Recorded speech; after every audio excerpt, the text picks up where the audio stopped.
kamu atau saya yang nggak jadi berangkat, saya hanya ngotot pada satu orang dan orang ini memang udah kepikiran sama saya. Oke. Amet Gorapu saya bilang. Terus tanggapannya gimana? Orang ini kayaknya nggak setuju kalau Amet berangkat. Lah.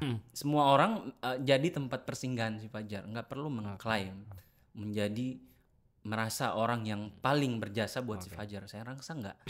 Kita aja yang terlibat langsung berupaya supaya anak ini bisa berangkat dan bisa tinggal aman awal-awal di Jakarta, nggak pernah mengklaim apa-apa, merasakan hasil pun nggak ada. Dan saya harus mengatakan ini kepada siapa saja yang mengklaim bahwa mereka paling berjasa terhadap Fajar, ikhlasin aja semua. Bahwa ini memang sudah ketetapan Tuhan bahwa Fajar ini memang anak yang sudah ditetapkan untuk jadi orang yang populer dengan kontennya tadi. Kita hanya sebagai perantara. Oke, benar. Nggak perlu merasa paling hero, paling pahlawan, nggak perlu.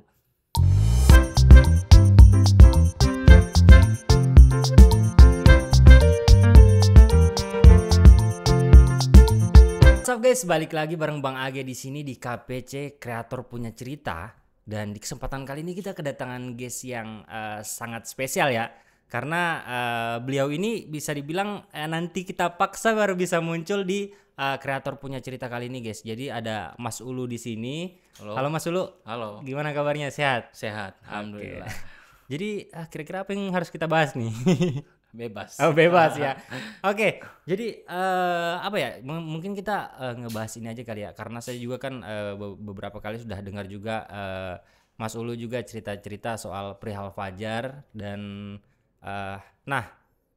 kebetulan teman-teman ini sebenarnya Mas Ulu ini bisa saya bilang ya, maksudnya karena saya dengar dari beliau langsung, Mas Ulu ini bisa dibilang adalah seseorang yang berjasa juga atas kesuksesan Fajar gitu.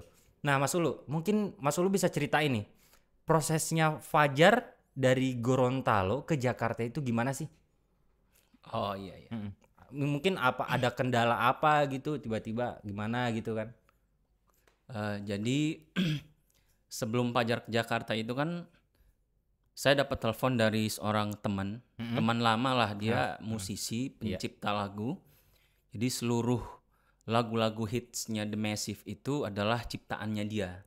Oke. Ini namanya Yayang Ariswan. Ini awalnya saya harus terlibat dengan Fajar. Tapi sebelum Fajar diundang ke Brownies ya. Oh sebelum diundang? Baru sekedar viral di media sosial lah media intinya. sosial. Oke, berarti belum keundang di Brownies gitu? Belum ada undangan di Brownies, dan itu baru sekedar viral di media sosial yang diunggah oleh salah satu mahasiswi kalau nggak salah ya.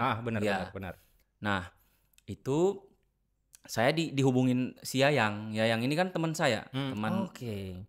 Oh berarti Mas Ulu ini juga musisi ya? Iya. Saya setelah lulus SMA itu kan ke Jakarta. Ngeband di sana juga, kuliah, kerja juga di sana. Nah baru akhir 2019 saya baru balik ke Gorontalo. Nah kita lanjut lagi soal si Fajar ini. Nah teman saya ini inbox saya di Instagram. Inbox saya dikirimin video si Fajar lagi nangis-nangis itu ya? Lagi nangis. Karena itu yang viral kan? Nah itu yang viral banget. Benar. Dia nanya, kamu bertanya-tanya. Asik. Dia nanya gini, lu kenal ini nggak si yang anak ini? Terus gue bilang, siapa sih? Si Fajar? Iya si Fajar benar. Terus saya bilang, iya saya kenal anak ini, satu komunitas sama saya di komunitas KKN Desa Polahi. Kebetulan kan produsernya itu ya, sutradara apa produser kan si Amet, teman lama saya. Benar, Itu anak-anak di situ yang baru-baru, mungkin banyak yang nggak kenal saya, tapi saya sama Amet udah temenan lama. Misal sama yang senior di situ juga. Nah, saya bilang saya kenal Fajar, saya kenal. Ini anak kocak juga, sering tegur sapa saya di Nyubi. Saya kan juga ngeband yang reguler di Nyubi. Ada akustikan, saya juga ngeband di situ, sekali-sekali ketemu dia. Nah saya bilang saya kenal. Terus saya tanya lagi, kenapa nih? Terus kata dia, lu lihat nih, kayaknya anak ini viral banget gitu di Instagram. Terus saya lihat, oh iya nih kayaknya lagi viral juga di sini ya. Cuma kayaknya di Gorontalo nggak viral di Jakarta kayaknya. Benar. Nah kata teman saya, iya benar. Viralnya emang di Jakarta lu. Terus dia ngomong gini, lu kayaknya temen lu itu umurnya masih dibilang Remaja. iya belum dewasa lah intinya, belum dewasa. Masih 15 kan. Benar. Dikatain anak masih kecil banget, tapi kok pikirannya udah tua banget lu. Umurnya berapa sih? Saya sama si Yayang ini kan sempat ketawa gitu. Kok ini anak masih kecil tapi tahu-tahu bisa meramu kalimat, gombal bener gitu. sih. Kalau saya pikir juga sih memang ini anak cerdas loh. Iya, emang cerdas. Dengan seumur segitu dia bisa ngerangkai kata dengan spontan lagi. Gitu kan? Nah, udah dah tuh. Abis itu si Yayang bilang saya gini, "Lu, Fajar ini punya potensi dia. Gimana kalau kita bikinin lagu?" Oke. Gua udah siapin aransemen lagu sama liriknya buat si Fajar ini. Karena lagi viral, jadi kita bikinin lagu. Si Yayang itu kalau nggak salah sama si Bang siapa gitu namanya. Jadi mereka berdua di Jakarta udah nyiapin konsep musik sama lirik buat si Fajar. Oke. Nah, dari hari itu saya carilah si Fajar ini. Oke. Saya keliling, saya nyari-nyari, saya cari di grup, saya minta di grup KKN Desa Polahi itu ada yang ngasih si Intan, namanya Intan Virus. Oke. Saya cari di grup, ada nomornya Fajar nggak? Ini lagi dicariin teman. Ini buat masa depan dia gitu. Oke, benar. Udah dikasih tuh sama si Intan. Ini kau lu nih, si Intan balas WhatsApp saya di grup KKN Desa Polahi itu kalau nggak salah. Udah dikasih, ini nomornya si Fajar. Terus saya bilang, oke deh, makasih deh. Nanti saya hubungi si Fajar. Oke. Nah, dari situlah saya kemudian hubungi si Fajar. Oke. Saya telepon, saya bilang, Fajar ini Kak Ulu. Terus kata si Fajar, oh iya Kak Ulu kenapa? Terus saya ngomong gini, Fajar, ini kan video kamu di TikTok itu ya, di medsos itu kan lagi viral. Iya. Nah, saya punya teman di Jakarta, dia pencipta lagu. Ini pencipta lagu bukan abal-abal. Iya. Semua lagu The Massive itu 95% lah katakanlah begitu. Itu semua lagu ciptaannya dia, dan dia berhasil bikin The Massive itu tenar gitu, popularitasnya naik. Nah, keesokan harinya saya di WhatsApp sama si Fajar, dia ngirim chat dari tim Brownies kalau nggak salah. Dia bilang gini, Kak Ulu, ini saya dapat undangan dari Brownies loh. Nah, ternyata si Fajar ini ngasih tahu bukan cuman ke saya saja, tapi teman-teman dekat lah. Di circle-nya dia dikasih tahu semua bahwa dia dapat undangan. Sebelum saya pun mungkin udah ada beberapa teman yang udah ngupload undangan tersebut kan di chat yang di capture. Terus dikasih caption, insya Allah selamat Fajar ya, dalam bahasa Gorontalo, mudah-mudahan kan mau sukses uti apa segala macam. Udah. Nah, dengan hari yang sama itu malamnya dia nelpon. Dia bilang, Kak Ulu kayaknya pihak Brownies ini jadi nggak serius, kayak mau dibatalin dengan alasan karena Fajar nggak punya sertifikat vaksin di Peduli Lindungi. Iya, karena masih di bawah umur apa gimana tuh? Harusnya kan udah divaksin di sekolah, cuman anak ini kan belum divaksin. Iya benar. Jadi otomatis nggak ada sertifikat vaksin di dalam aplikasi Peduli Lindungi. Nah, malamnya itu dia telepon ke saya itu bareng bapaknya sama ibunya, sama ada teman yang satu ini. Teman yang satu ini kayaknya juga sekomunitas gitu. Sekomunitas. Satu circle lah. Satu circle lah. Cuma dia nggak tahu kalau saya orang lama. Teman-teman seniornya dia teman saya lama. Dia nggak kenal baik. Mungkin berarti memang padahal udah beberapa kali terlibat di beberapa event. Iya, terlibat di beberapa kegiatannya si Amet. Gudang garam, ngeband apa segala macam sepanggung, cuman mungkin orang ini nggak ngeh. Benar. Dia nggak ngeh sama saya. Padahal udah lama, sering ketemu juga kan. Circle-nya dia itu mungkin dia bisa dikatakan orang baru.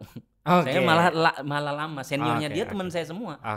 Cuma karena saya lama di Jakarta, kemudian baru balik ke Gorontalo akhir 2019-an, mungkin dia baru ngeh kali kalau saya orang sini gitu. Ya udah, malam itu telepon-teleponan bertiga tuh. Si Fajar, saya sama si orang ini. Nah, si Fajar curhat kita. Aduh, Fajar dalam bahasa Gorontalo dia ngomong gini. Aduh, Fajar setengah mati mau berangkat ini kalau tidak ada bagaimana? Tidak ada vaksin, tidak ada vaksin. Kenapa pihak Brownies sumpah kasih batal ini? Nah, si orang ini nawarin. Si orang ini nawarin bagaimana kalau kita cari aja tempat yang buat vaksin. Nah, saya udah mikir, ya udah Fajar, kalau seandainya ada yang udah mau bantuin, udah ada yang mau nolong, ya udah nggak apa-apa, Fajar urus aja ke orang itu. Terus tapi ternyata keesokan harinya di malam yang sama pun orang ini nggak kelihatan serius mau bantuin si Fajar. Kalau seandainya dia memang temannya Fajar gitu loh.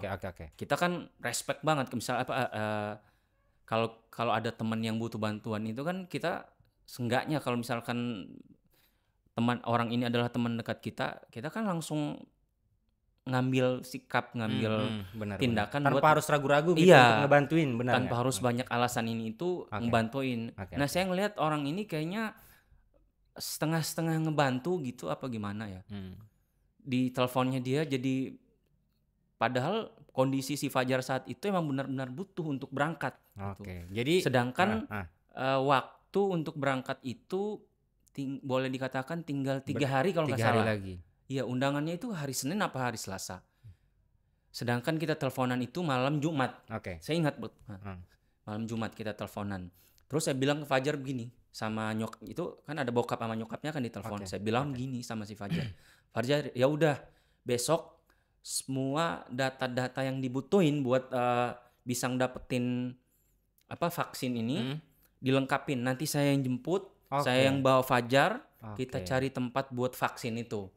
Jadi berarti yang teman yang satu ini yang awalnya niat ngebantuin malah kayak udah ogah-ogahan karena harus banyak yang diurus. Iya, banyak yang diurus, mungkin ada administrasi segala macamnya agak. Jadi bisa dikatakan orang ini nunggu di tempat gitu. Berarti karena istilahnya kalau ketimbang lebih lama lagi nunggu, jadi kalau inisiatif untuk ya udah gua aja ngurusin dah gitu. Nah, jadi saya niat bantu malam itu karena begini, saya kasih tahu ke Fajar bahwa teman saya si Yayang ini benar-benar serius dan nunggu di Jakarta. Nah, dengan adanya Fajar diundang ke Brownies ini, barangkali bisa ketemu di sana. Nah, awalnya gitu. Makanya saya ngotot banget bantuin si Fajar ini. Nah, terus yang kedua, saya nggak kepikiran buat ngedampingin Fajar ke Jakarta. Saya nggak ada niat. Berarti cuman ingin ngebantu aja supaya Fajar dapetin vaksin bisa berangkat. Siapa yang berangkat itu bebas. Selebihnya Nah, karena saya kan punya aktivitas, punya kerja di sini. Nggak mungkin dong saya tinggalin kerja. Terus saya bilang ke Fajar, ya udah Fajar, besok saya datang pagi. Udah saya datang. Pagi saya jemput. Sekitar jam 8-an kalau nggak salah, jam 8 jam 9 di rumahnya Fajar di Suwawa itu udah ada bapaknya, ibunya sama omaknya. Nah, saya minta ke ibunya untuk minta kalau kita yang udah di atas 17 itu KTP ya. Nah, KTP. Dia kan baru umur 15 belum ada. NISN kalau nggak salah, nomor induk siswa. Saya minta ke ibunya untuk pergi ke sekolah untuk minta itu NISN. Data. Udah. Bapaknya Fajar juga minta ke ibunya, ya udah ke sekolah aja mintain. Udah. Akhirnya ibunya si Fajar ke sekolah, dia minta NISN itu kalau nggak salah. Sama kakak, fotokopi kakak. Jadi berkas-berkas data untuk kebutuhan sertifikat vaksin ini udah dilengkapin sama orang tuanya pagi itu sama saya di Suwawa. Sudah, saya pamit ke membawa Fajar waktu itu. Terus kata bapaknya gini, ya udah lu, kita keluarga, kita serahin ke kalian gimana baiknya si Fajar ini. Karena waktu itu yang buat ngedampingin Fajar itu kan nggak ada. Masih bingung gitu siapa orangnya. Karena sedangkan saya berpikiran untuk fokus ke bagaimana supaya surat sertifikat vaksin si Fajar ini keluar gitu. Udah, saya fokus ke situ. Tapi dalam benak saya sudah kepikiran yang dampingin ini paling cocok itu adalah Amet. Kenapa harus ke Amet? Karena Amet banyak terlibat dengan Fajar di podcast, dia diajak buat ngendorse segala macam, kayak Oro kan.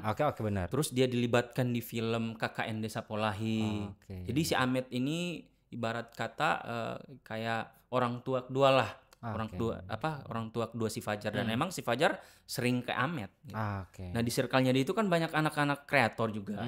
Nah Fajar kalau ada yang salah satu kreator yang mengklaim bahwa dia paling berhak untuk Fajar, kayaknya enggak deh. Kayaknya si Fajar bergaul dengan semua orang, bahkan orang-orang yang bukan kreator juga kenal sama si Fajar. Karena anak ini kan suka jalan sana sini, bahkan ke Palu, ke Manado, Kota Mobagu. Pas udah mau jalan tuh, saya udah ajak si Fajar ke tempat mau vaksin ini. Nah, vaksin ini kita ke si orang yang malam-malam itu, yang teleponan bareng kita.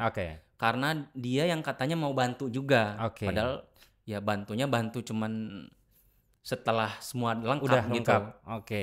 Ya istilah kata ya bantu begitu aja sih. Dan mungkin itu penyebab jadi Kak Ulu juga lebih memilih Kak Amet. Iya, karena saya melihat kalau seandainya orang ini benar-benar mau ngebantu, harusnya dari awal udah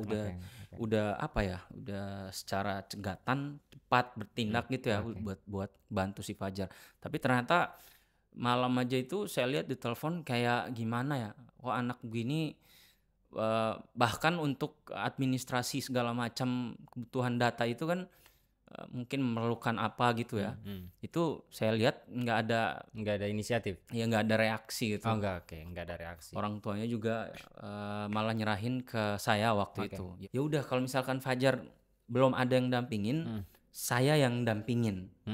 Cuma dalam catatan setelah di Jakarta nanti akan ada yang nerusin untuk bantuin Fajar di sana, karena saya akan balik. Berarti istilahnya cuma nganter aja gitu? Iya, nganter. Karena saya akan balik. Saya nganter kan saya dari Gorontalo udah tahu kalau misalkan dari Gorontalo di Jakarta itu akan kemana nih arahnya gitu. Udah. Nah ketemulah dengan orang yang semalam yang nelpon ini. Pas waktu itu mau sholat Jumat, saya tinggalin mereka di Nyubi area waktu itu. Nyubi area, saya sholat. Nah saya sholat, kan udah tuh di mobil kan udah sepakat bahwa saya yang akan dampingin Fajar. Jadi surat vaksin saya kirim ke tim kreatifnya Brownies. Saya sama si Fajar. Saya bilang udah. Pas mau sholat Jumat, saya tinggalin sama orang ini di Nyubi. Setelah saya balik dari sholat Jumat, mereka berdua kan di situ nggak sholat Jumat. Nah pas ngobrol si Fajar udah garuk-garuk kepala. Aduh, maaf banget nih, saya nggak jadi gimana. Fajar kan bingung dia kan? Iya, dia jadi bingung. Dan ternyata emang mungkin udah dipengaruhin atau udah ditekan. Jadi si orang ini tanpa sepengetahuan, tanpa sepembicaraan saya sebelumnya dengan keluarga, udah ngambil alih bahwa yang akan mendampingin si Fajar dia. Vaksinnya udah dikirim segala macam. Saya orang yang ngurus, yang benar-benar ngurus datanya ini sampai ketemu dengan dia pagi itu kan merasa lah ini kok orang gitu kan? Kok gitu sih orang ini. Kalau beneran mau bantu harusnya dari malam, dari pagi udah diurusin, bukan ditungguin. Nggak sholat Jumat pula. Udah, saya kecewa memang lihat ini laga-laga orang ini kayaknya kurang apa ya, menurut saya kurang lah gitu. Saya udah kepikiran kalau si Fajar nanti saya nggak bisa ngedampingin, harus si Amet. Nah sudah, akhirnya ngobrol lah sama orang ini. Saya tanya kenapa jadi kamu yang kenapa? Kan sepakatan orang tuanya kan udah diserahin ke saya. Saya yang ngurusin segala macem. Walaupun kamu bantuinnya pas di akhir. Tinggal ini eksekusi ya. Iya, eksekusi segala macem. Itu pula segala macamnya kan saya yang datang ke dia. Dia butuh apa saya usahakan ada gitu. Ini kok tiba-tiba kamu nunggu kayak tongkat estafet. Terus mengklaim ini itu kan aneh gitu. Udah. Benar. Sempat adu argumen. Saya orang ini kayaknya nggak bisa terima. Dia ngomong ke saya begini, kamu ini siapa? Dia ngomong gitu. Kamu ini siapa? Padahal senior banget. Dia nggak tahu kalau teman dia di circle-nya di Nyubi itu teman saya semua. Kamu siapa? Kamu orang baru. Si Fajar waktu lagi susah, kamu kemana? Kamu biarin si Fajar. Dia ngomong gitu. Saya kaget. Saya bilang, ini bukan persoalan soal si Fajar lagi butuh bantuan. Kan emang lagi saat itu kan si Fajar kan orang pada biarin dia kesana kemari jalan. Dan kamu pun kan ngebiarin dia di jalan mana. Oke. Jadi kalau tiba-tiba ngeklaim bahwa dia atau siapapun yang paling berjasa buat si Fajar, saya rasa enggak. Fajar ini milik semua orang. Anak ini kan keluarganya semua orang punya jasa tersendiri untuk Fajar gitu kan. Kebetulan aja si Fajar ini nongkrongnya bareng anak-anak di komunitas KKN Desa Polahi itu di Nyubi tempat nongkrong mereka waktu itu. Nah udah sempat adu argumen, sempat ngotot-ngototan. Saya bilang dia begini, karena saya udah tersinggung. Dia ngomong begini, kamu orang baru, kamu hanya memanfaatkan si Fajar. Tiba-tiba si Fajar udah viral, kamu datang mau ambil alih si Fajar. Dunia kamu bukan di sini, kamu nggak tahu apa-apa soal ini. saya diam gitu. Oke, sekarang gini kalau pertanyaannya, kalau memang itu keluar langsung dari yang orang tadi malam ini, beliau ini katanya memanfaatkan dan segala macam. Sekarang kalau dapat apa? Saya nggak dapat apa-apa. saya malah keluar apa-apa.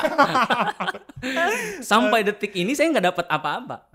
Dan karena kepentingan saya berulang-ulang saya ngomong ke dia, kepentingan saya adalah si Fajar harus ketemu dengan teman saya Yayang Ariswan, pencipta lagu-lagu hitsnya The Massive. Dan itu sebelum kita ini Fajar, siapa di daerah kalau misalkan mau banggain profesi kita, kreatornya udah berkembang sampai di mana gitu kan. Nah, saya berjuang buat si Fajar sampai ke Jakarta itu supaya ketemu dengan teman saya. Berarti intinya tujuan Kaulu sebenarnya bahkan tujuan itu sebelum Fajar viral gitu, sebelum dia ke Brownies. Sebelum ke Brownies. Karena si Fajar teman saya ngubungin saya itu karena Fajar viral di media sosial, bukan di undangan Brownies. Undangan Brownies baru kebetulan papasan nama teman saya nelpon waktu itu. Nah, udah akhirnya sempat tegang, kita sempat adu argumen siapa yang berangkat. Dia sempat ngomong gini, si Fajar ini di Nyubi udah nggak kepake karena anak ini badung itu kan dalam bahasa Betawi, kalau bahasa Jakarta itu kalau orang Gorontalo bilang kepala angin, tidak pambadengan. Dia sendiri yang ngomong bahwa anak ini orang sudah tidak pakai di Nyubi, udah nggak kepake. Bahkan yang beberapa podcaster ya istilah kalau konten kreator yang sempat terlibat dengan Fajar juga udah nggak peduli sama Fajar karena DP orang ini kepala angin begitu kalau bahasa Gorontalo. Nah udah saya udah mikirin orang kayaknya ngotot banget buat berangkat gitu. Dia bermacam-macam argumen buat ngasih alasan ke saya tapi berbelit-belit. Akhirnya saya ngomong ke dia begini, ya udah kalau misalkan kamu atau saya yang nggak jadi berangkat, saya hanya ngotot pada satu orang dan orang ini memang udah kepikiran sama saya.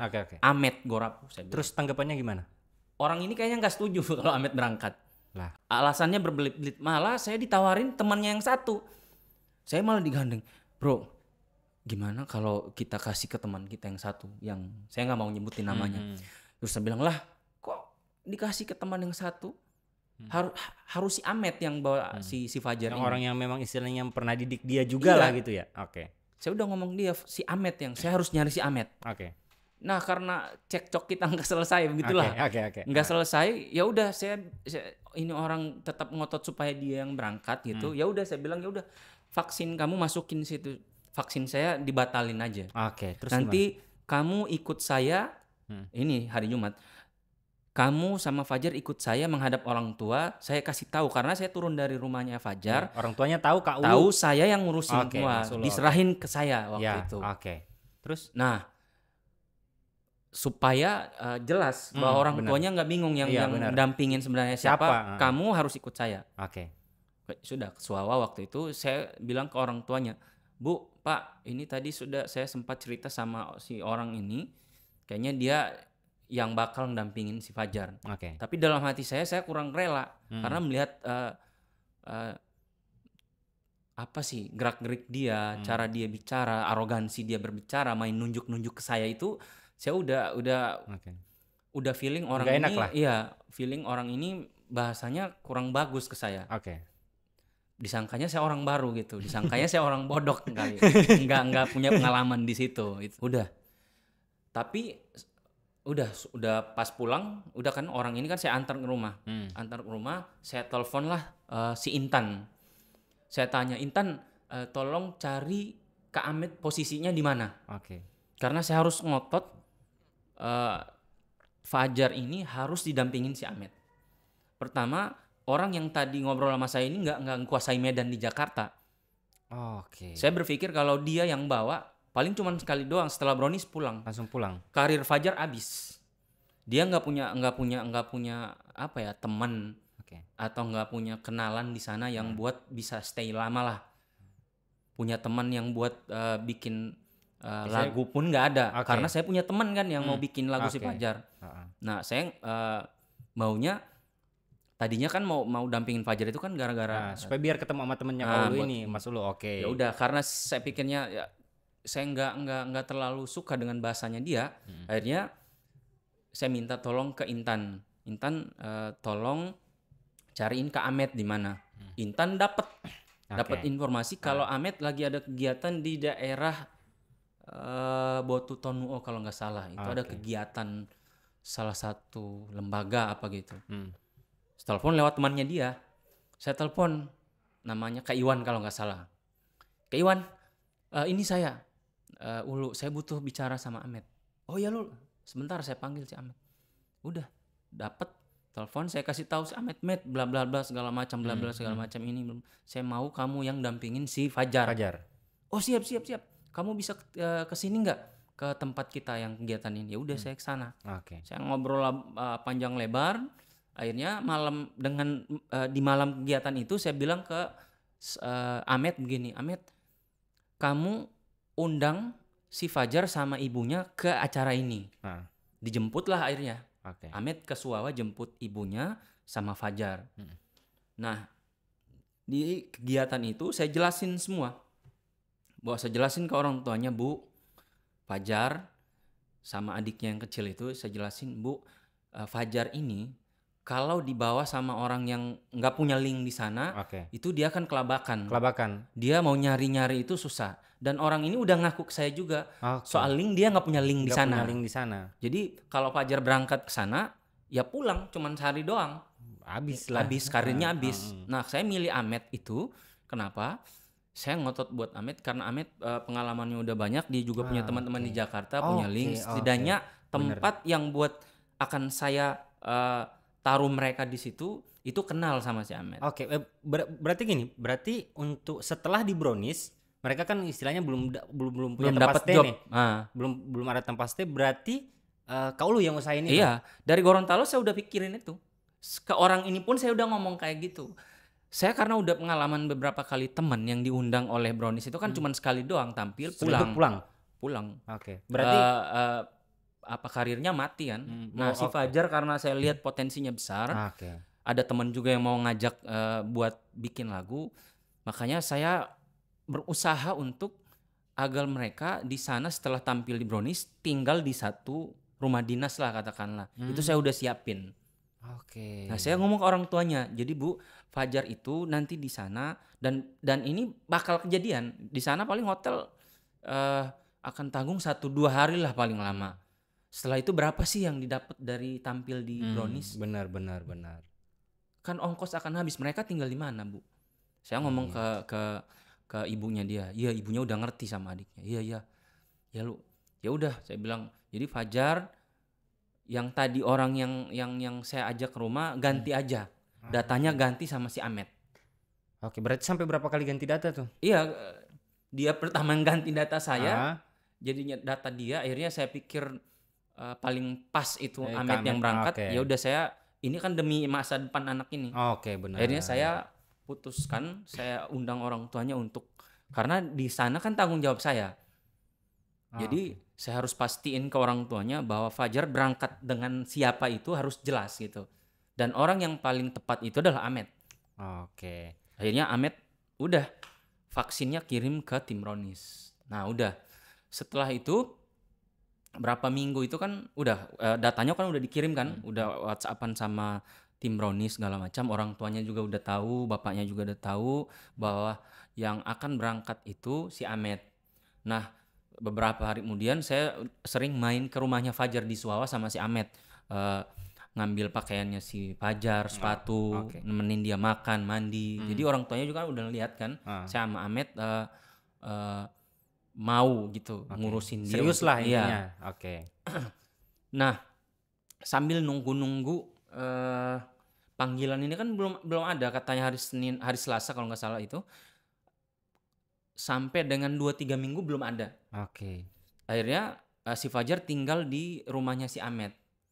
Tapi sering balik Suawa waktu itu. Cuma karena itu Piala Dunia, jadi si Fajar sering saya ajak nongkrong bareng saya di tempat saya ngeband, saya nongkrong sama anak-anak nonton. Nah, teman-teman juga kan udah kenal, bahkan beberapa teman yang dari kementerian itu kan kenal dia, ngelihat ini bukannya si Fajar yang viral itu ya, katanya. Terus saya bilang iya Pak, saya mau foto dong. Terus saya bilang ya udah silakan Pak. Nah udah. Kau lu. Nah ini kan ceritanya Fajar udah di sana nih, udah istilahnya beberapa kali udah diundang dan udah punya tempat stay, dan bahkan sekarang udah alhamdulillah udah masuk di manajemennya Bang Denny Cagur ya, kalau nggak salah. Nah menurut kau lu sendiri apakah yang sekarang udah berlalu gitu, yang sekarang Fajar udah beberapa minggu viral dan segala macam, dan sudah bisa dibilang udah stay di Jakarta nggak sih dia ini? Nah bisa dibilang udah stay di Jakarta. Menurut kau lu ini sesuai nggak dengan yang kau lu inginkan di awal gitu? Kalau sesuai keinginan saya sih kayaknya belum terwujud. Oke, gimana tuh? Jadi pas berangkat itu kan saya udah sering wanti-wanti ke mereka bahwa nanti di Jakarta itu ada teman saya yang akan jemput setelah dari Brownies. Setelah dari Brownies berarti ya? Iya. Berarti temannya kau harusnya yang ngejemput gitu? Saya udah kasih nomornya ke Ahmed, dan nomornya si Ahmed juga saya udah kasih mereka. Jadi mereka udah stay di sana. Nanti kalau setelah si Fajar syuting di Brownies itu akan dijemput dan langsung tag di studio rekaman. Nah begitulah kira-kira. Namun yang ternyata terjadi? namun ternyata di sana itu mungkin karena awal-awal itu kan masih dalam tahap penjajakan pencarian. Si Fajar kan kasihan baru sekali doang tampil di Brownies, harus cari ke tempat-tempat lain supaya ada terisilah gitu. Jadi karirnya dia bukan cuma sekali itu, enggak cuma di Brownies aja. Gitu. Udah. Nah setelah di Brownies itu 2 hari, apa yang saya pikirkan kejadian gitu. Jadi si Ahmed nelfon, lu kayaknya kita harus pindah ke tempat yang kamu udah bilang waktu dari Gorontalo. Yang siapin itu? Iya. Ya udah, akhirnya tempat yang saya udah siapin itu saya udah telepon orang-orangnya. Jadi mereka udah siap nunggu si Fajar sama si Ahmed. Nah akhirnya si Ahmed waktu itu teleponan bareng saya, katanya di studio Brownies apa di studio mana itu ketemu sama Bang Denny. Terus kata dia kepikiran, bagaimana kalau si Fajar ini dititipin ke Bang Denny. Bang Denny kan punya orangnya punya jiwa sosial yang tinggi. Benar. Yang pingin barang kali kan bisa si Fajar bisa dididik, dikasih arahan buat kalau misalkan jadi komedian seperti ini loh jalurnya, jalannya. Akhirnya telepon-teleponan sama si Ahmed, saya bilang ya udah benar itu. Kalau misalkan si Fajar mau masukin ke manajemennya si Bang Denny, saya support, saya dukung. Cuma sekali lagi saya minta tolong, karena udah ngomong sama teman saya sih yang gak enak juga kan, benar. Iya, kamu tolong ya ditungguin. Oh siap lu, nanti saya bakal bawa ke teman kamu, katanya. Ya udah. Mungkin karena udah saking setelah masuk di manajemen itu kan jadwalnya padat. Jadwalnya si Fajar itu kan udah padat. Udah TV sini, podcast ini, benar. Brand ini, brand itu. Akhirnya si Ahmed juga kan udah posting kegiatannya, otomatis kan WhatsApp sama medsosnya juga kan banyak yang WA gitu, yang inbox. Ya saya udah berpikir positif, mungkin karena Sibuk kali. sibuk banget. Oke. Nah, WhatsApp-nya udah banyak yang banyak apa pesan lah. Mungkin udah Nggak pesan kebaca. pesan saya udah kalau alasan orang yang jarang baca WhatsApp, aduh nganape WhatsApp ini sudah timbun di bawah kalau dalam bahasa Gorontalo. Oke. Ya udah saya ngerti, udah nggak apa-apa. Teman saya udah nelpon juga, katanya lu kayaknya susah banget ketemu si Ahmed. Terus saya bilang ya udah, emang lu kan udah lihat kondisinya. Lu kalau seandainya sempat ya udah inbox aja di Instagramnya dia. Kalau misalkan nggak sempat ketemu, inbox lah dia di Instagram.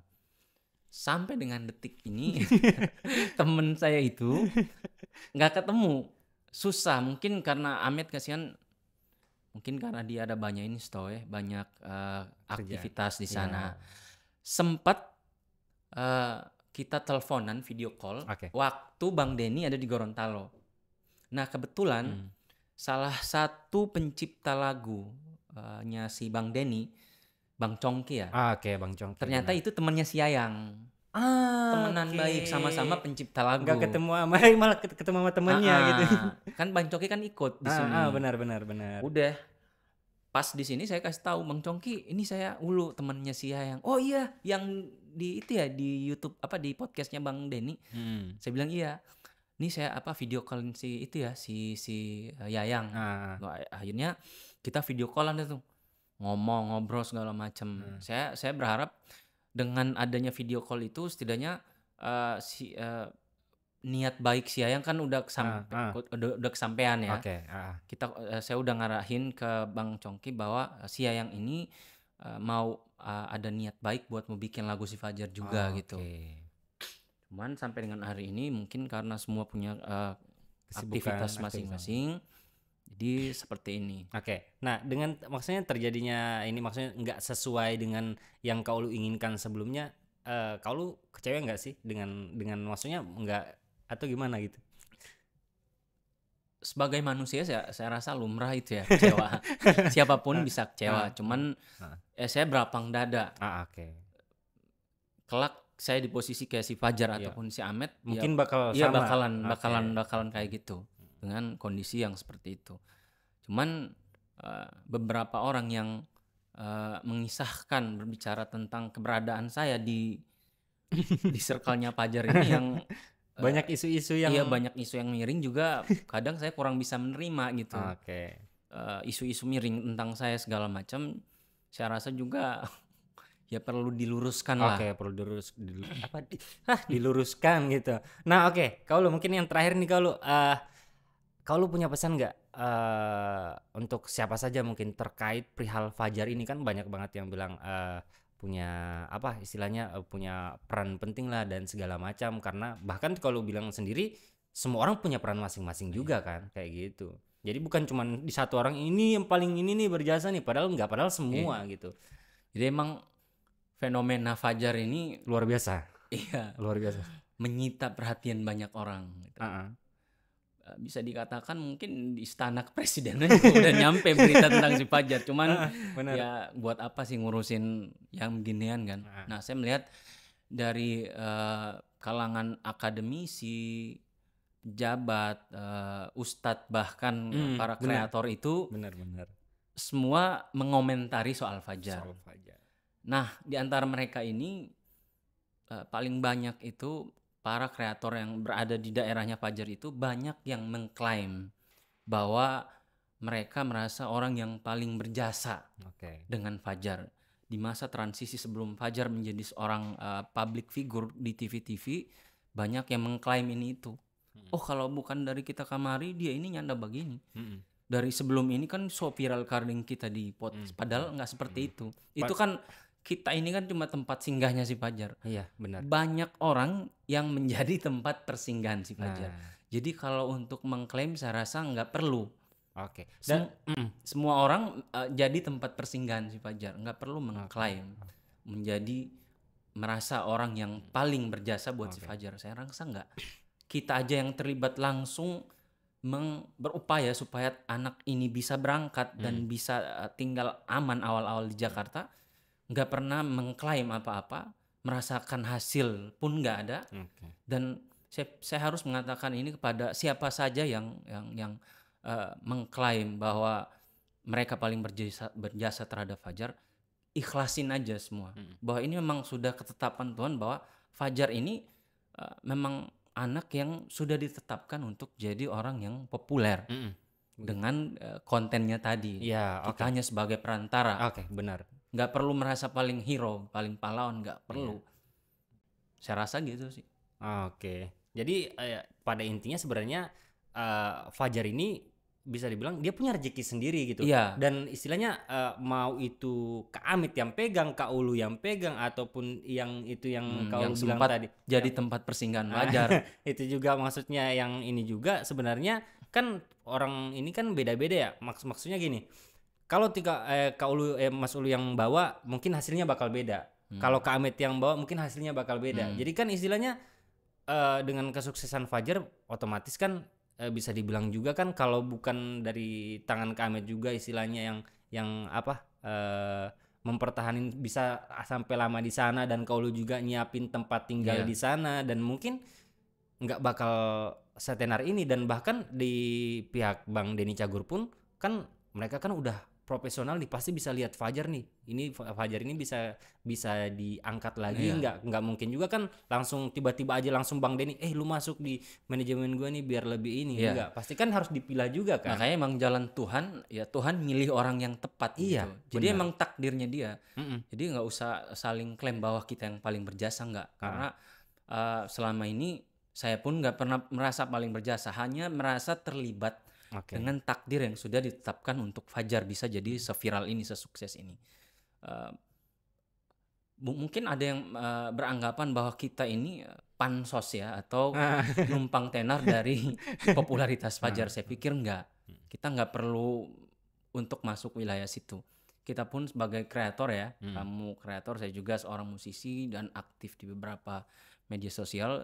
Saya tidak pernah merasa untuk memanfaatkan Fajar, karena ini memang jadi pembicaraan, setiap orang masing-masing berbicara pada kapasitas dan segmennya.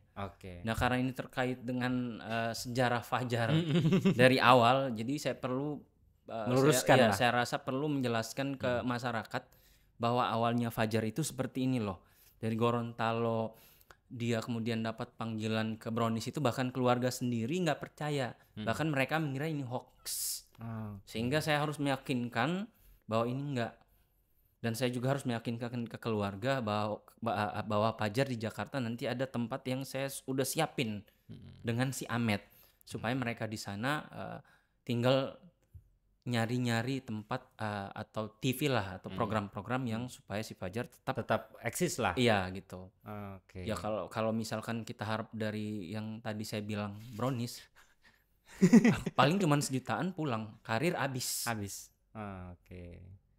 Kalau misalkan orang yang dampingin dia orang yang nggak tepat, yang nggak tahu situasi di sana, nggak punya link, nggak punya saya nggak yakin bisa sukses ini si Fajar. Jadi memang Tuhan sudah pilih saya maupun si Amet yang jadi orang yang mendampingi si Fajar dari awal. Walaupun saya nggak harus kesana, saya cukup bantu dari sinilah, backup dari sini. Kalaupun saya punya niat yang nggak bagus buat Fajar, atau dikatakan oleh orang tadi bahwa saya yang manfaatin, saya orang baru, saya rasa dia perlu mengkaji lagi sebenarnya yang punya keinginan keras untuk mendompleng atau memanfaatkan si Fajar itu siapa. Karena buat membantu si Fajar dari awal saja itu sudah jelas. Yang ke rumahnya dia siapa pagi-pagi. Jadi ya begitulah.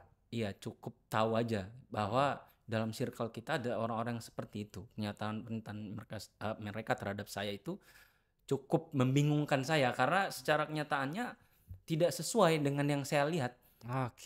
Bahkan si orang yang mengatakan bahwa saya orang baru ini, saya katakan dia orang yang baru.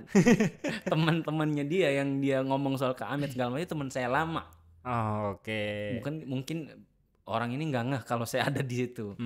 Mungkin saya nggak terlibat lama atau nggak terlibat sering dengan dia, sehingga orang ini merasa saya orang baru.